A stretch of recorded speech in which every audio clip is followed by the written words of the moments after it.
Tragis, karya Sumiati. Dalam modul pembelajaran SMA Bahasa Indonesia, Sumiati 2020.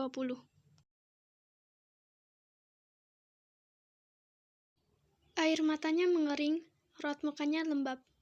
Dadanya pun tampak semakin sesak oleh beban hidupnya. Sama seperti hari-hari kemarin, selalu saja tidak bisa akur dengan suami. Hidup yang dia jalani seperempat abad lamanya tidak membuat pasangan kian harmonis. Sejak awal pernikahan, ada satu sikap yang sangat dia dambakan yang tidak dimiliki oleh suaminya, yaitu romantis. Dalam satu rasa ini, dia harus rela melewatinya demi kelanggengan mahligai rumah tangganya. "Mbak, apa sikapku masih seperti dulu?" sapa Hana ketika kita baru bertemu setelah 15 tahun lamanya tidak bertemu. "Ya, Mbak tidak ada yang berubah. Semua tetap seperti dulu. Kecuali," sambung sahabatnya, membuat penasaran Hana. "Apa, Mbak?" tanyanya nggak sabar. "Bodi kita.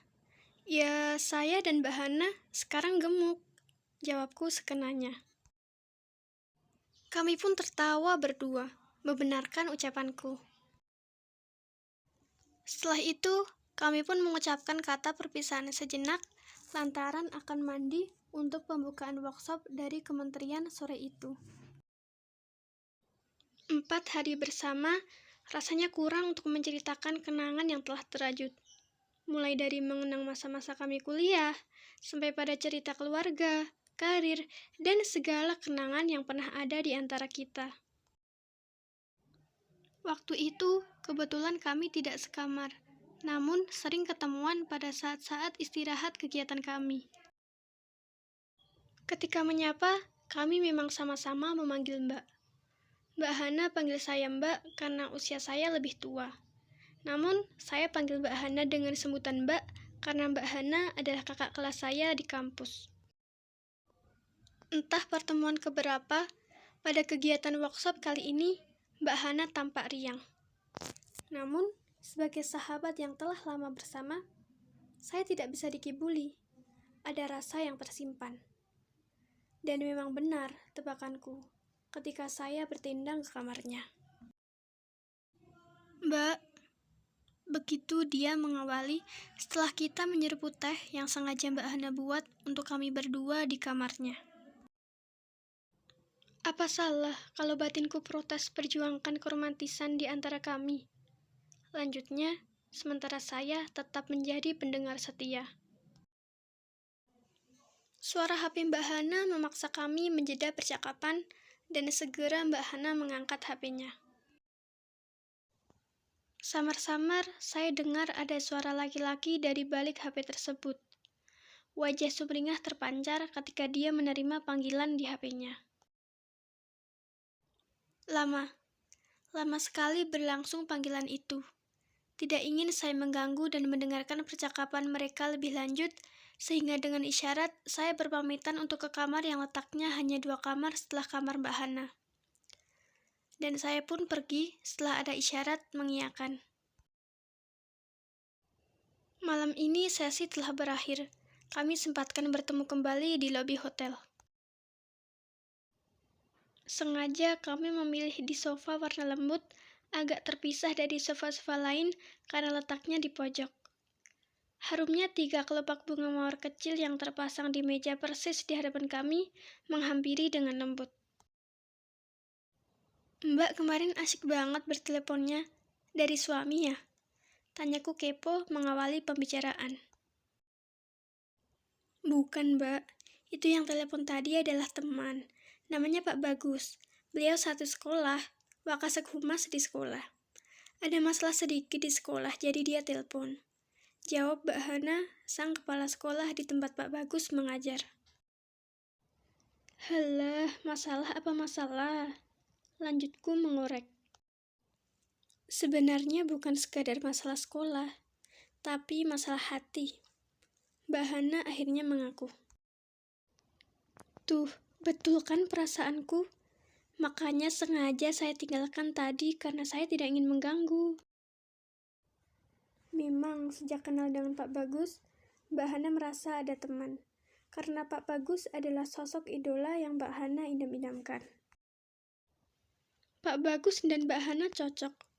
Namun mereka membungkus pertemanan dengan sangat rapi. Sehingga semua guru-guru di sekolah tersebut tidak mengetahui kalau antara kepala sekolah dengan Wakasek Humas teman dekat. Semua komunikasi yang kasat mata tampak profesional, seperti layaknya antara kepala sekolah dengan Wakaseknya. Semua tampak biasa saja di depan umum. Mbak, Pak Bagus mengerti aku. Beliau perhatian. Memang sering saya curhat sama dia. Apa salah, Mbak? Aku masih butuh teman yang mengerti. Memang beliau juga sudah punya istri. Tapi lega rasanya kalau saya menumpahkan beban sama beliau. Lanjut Mbak Hana dengan bangga. Memang tidak ada tempat curhat lain. Suami Mbak Hana misalnya, sambungku dengan setengah tidak setuju dengan tingkahnya. Mbak, sejak berumah tangga, komunikasi kami hambar. Komunikasi simbolisme aku menyebutnya. Komunikasi yang tidak pernah lebih dari 2 atau 3 kata. Sebatas menanyakan keadaan anak-anak misalnya. Itu semua aku biarkan. Suamiku adalah sosok yang sangat berharga bagi pengembangan karirku. Tapi semenjak saya jadi kepala sekolah, beberapa bulan setelah itu suami pensiun. Komunikasi kami semakin susah. Tanpa alasan, suami selalu menghindar. Mbak Hana mulai menjelaskan dengan wajah sedih dan terlihat air matanya menetes. Mbak, aku bukan patung yang tidak perlu sentuhan atau sapaan. Tanpa masalah, tanpa alasan, suamiku meminta izin untuk pergi. Pergi entah kemana. Katanya akan mengaji ke pondok pesantren. Suami macam mana yang akan meninggalkan istri? Namun, saya tetap bertahan. Hanya cara berkomunikasi dengan Pak Bagus sebagai tempat pelampiasan. Lanjut Mbak Hana dengan wajah sedih. Saya masih menjadi pendengar, meski mata semakin tidak kompromi. Maklum, jam sudah menunjukkan pukul tengah malam. Saya masih menampung tumpahan beban sahabatku, hingga dia cerita kalau mereka sudah lama tidur sendiri, karena suami tidak mau diganggu. Mereka tidak pernah bertengkar, rumah tangga berjalan apa adanya. Tapi ada rasa yang tak terbalaskan, ada rasa yang tak terbuktikan. Mbak Hana ingin keromantisan. Ya, meski ia dapatkan dari yang lain, meski dia sadar itu dosa, sesuatu yang tidak selayaknya terjadi mestinya. Hingga pada hari terakhir, kami berpisah. Beberapa bulan setelah pertemuan di kegiatan workshop, saya pulang ke kampung halaman untuk berlebaran. Melalui tayangan televisi lokal, saya mendengar berita kalau seorang suami bunuh diri. Dari alamat yang diberitakan, saya kenal betul kalau itu adalah alamat Mbak Hana. Suami Mbak Hana memilih dengan cara sepihak mengakhiri hidupnya. Tragis. Innalillahi wa inna ilaihi raji'un.